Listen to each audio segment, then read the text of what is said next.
যে 5টি ভুলের কারণে আপনার ব্রেইন ক্ষতিগ্রস্ত হচ্ছে বা ব্রেইনের কর্মদক্ষতা চলে যাচ্ছে।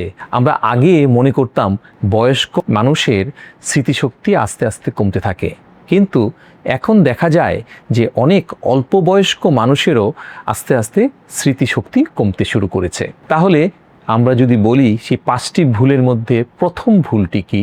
যারা অতিরিক্ত রাত জেগে থাকেন, যখন রাতে ঘুমানোর দরকার আমাদের, তখন সে ঘুমাচ্ছে না এবং দীর্ঘ রাত পর্যন্ত জেগে থাকছে, তাদের কিন্তু আস্তে আস্তে ব্রেইনের কর্মদক্ষতা নষ্ট হতে থাকে। আমাদের যে অ্যামাগডালায়েড বা হিপ্পোক্যাম্পাসের মতো জায়গাগুলো আছে যেগুলো মেমোরি স্টোর করে, সেখানে এক বিষাক্ত প্রোটিন তৈরি হয় যেটা বলি অ্যামাগডালায়েড প্লাক। অ্যামাগডালায়েড প্লাকটা ধীরে ধীরে কিন্তু পরে অ্যালজাইমার্স ডিজিজে রূপান্তরিত হতে পারে।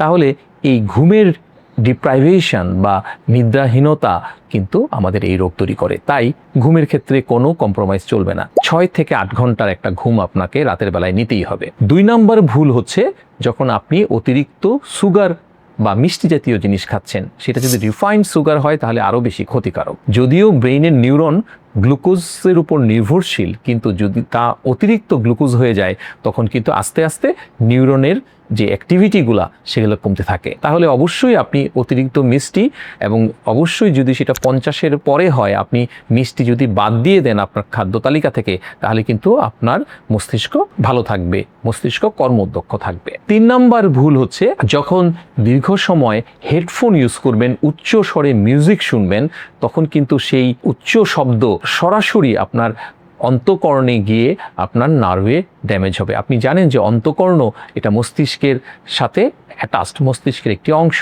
সেই অন্তঃকর্ণের যে নার্ভস, অডিটরি নার্ভ আছে, সেখান থেকে যেটা যোগাযোগ মস্তিষ্কের সাথে, সেটা ক্ষতিগ্রস্ত হয়ে আপনার মস্তিষ্কে কানের শোনার থেকে শুরু করে মস্তিষ্কে যে ভারসাম্য নিয়ন্ত্রণ করে, সেটাও আস্তে আস্তে কমে যেতে থাকে। 4র্থ ভুল হচ্ছে ল্যাক অফ এক্সারসাইজ। যারা একদম অলস জীবনযাপন করেন, যারা কখনোই এক্সারসাইজ করেন না, সাধারণত কাজের জন্য যতটুকু হাঁটা দরকার ততটুকু হাঁটেন, তাদের ক্ষেত্রে কিন্তু আস্তে আস্তে মস্তিষ্ক কর্মদক্ষতা কমতে থাকে। অবশ্যই কিছু না কিছু এক্সারসাইজ আপনাকে করতেই হবে। সেটা হাঁটা হতে পারে, সেটা জগিং হতে পারে, সেটা আপনার জিমে গিয়ে এক্সারসাইজ হতে পারে, সেটা খেলাধুলা হতে পারে। তবে বয়স্ক মানুষের জন্য 50 বছরের পরে সবচেয়ে ভালো ব্যায়াম হচ্ছে হাঁটা।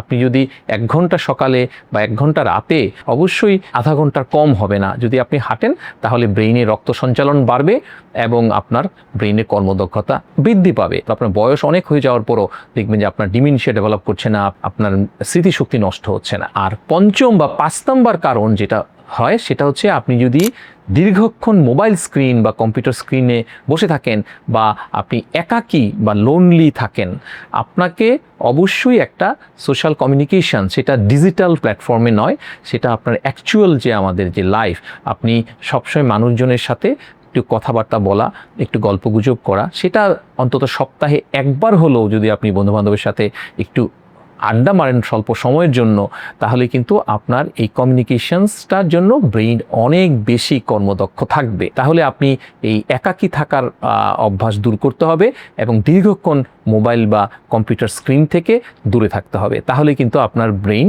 কর্মদক্ষ থাকবে এবং অল্পতেই আপনার ব্রেইনটা বার্ধক্য ব্রেইনে পরিণত হবে না।